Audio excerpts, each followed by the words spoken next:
All right, for this investigation, we're going to put on our detective hats. We're not treating the New Testament as a religious text. Instead, we're approaching it like a collection of cold case files. We're going to apply some serious forensic analysis to these ancient documents and see if they actually hold up under scrutiny. Our investigation starts right now.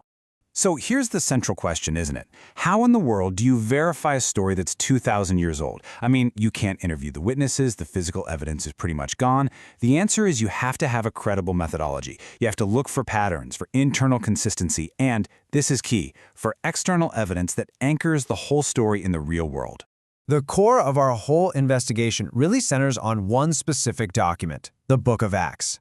The argument we're looking at is that Acts isn't just another story in the collection. No, it's the load-bearing wall. It's the historical spine that connects and supports everything else, the Gospels on one side and all those letters, the Epistles, on the other. If this spine is solid, well then the entire structure has a framework you can actually verify.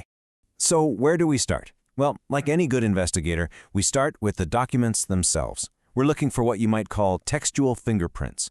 We're on the hunt for those subtle, tiny clues that link the big narrative of Acts to the very personal letters written by key figures, like the Apostle Paul.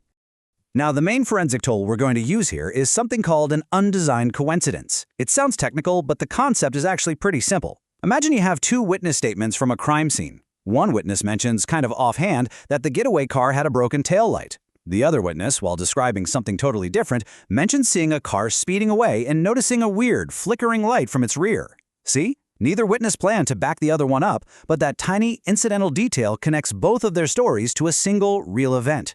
That's the exact kind of evidence we're looking for. Let's look at a real case study. In Acts chapter 17, a riot erupts in a city called Thessalonica. A guy named Jason gets dragged before the city officials and is forced to pay a security bond. Basically, a legal promise that Paul's crew won't cause any more trouble. What happens? Paul has to get out of town, immediately. Now let's jump over to Paul's personal letter to the believers in that same city. He writes with this incredible anguish about being kept from coming back to them. He never says a word about the bond, but his emotional state, his frustration, is perfectly explained by that specific legal mess described in Acts. It's a casual, unplanned connection that just locks the two documents together. Okay, fair question. I can hear you thinking it. Are these connections just the work of a really clever author weaving a good story? Or is there any hard, physical evidence, stuff you can touch, that anchors this narrative in reality? To answer that, we've got to move from the page to the ground. And this brings us to our second major line of evidence, archaeology. We're looking for what investigators call fixed points. These are non-movable, external pieces of evidence that you can use to measure and verify the tiny details of a story.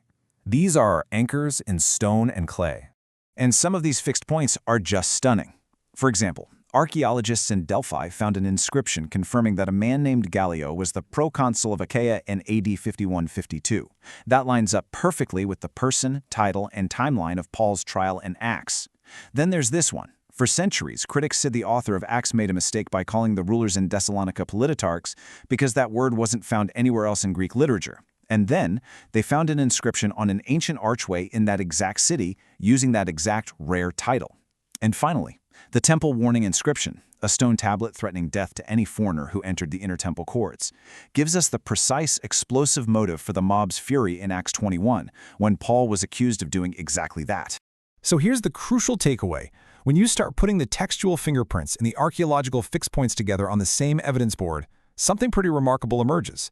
The New Testament starts to look less like a random pile of religious books and more like a deliberately constructed, unified information system. And here's basically how that system works. First, you've got the spine. That's the Book of Acts. It lays out a historical timeline that we can actually check. People, places, events. Second, you have the ribs. These are the personal letters, the epistles. They provide the theology, the emotion, the context, and they attach directly to that spine. And third, you have the verification. All those undesigned coincidences and the archaeological finds, they're like the ligaments, locking the spine and the ribs together into one single, cohesive, and incredibly strong structure. So, what's the verdict from our investigation? Well, our forensic analysis shows that the New Testament can be treated as a cohesive data set. Its internal consistency is held up by these undesigned coincidences, and it's externally verified at key points by hard archaeological evidence. The two sides of the scale really do balance. And that leaves us with one final and pretty provocative question. This whole investigation is focused on the structure of these documents, the framework, right? And we've seen some pretty compelling evidence that it's historically grounded and internally consistent. So the question is this: if the framework itself is this solid, what does that imply about the message that's contained within it?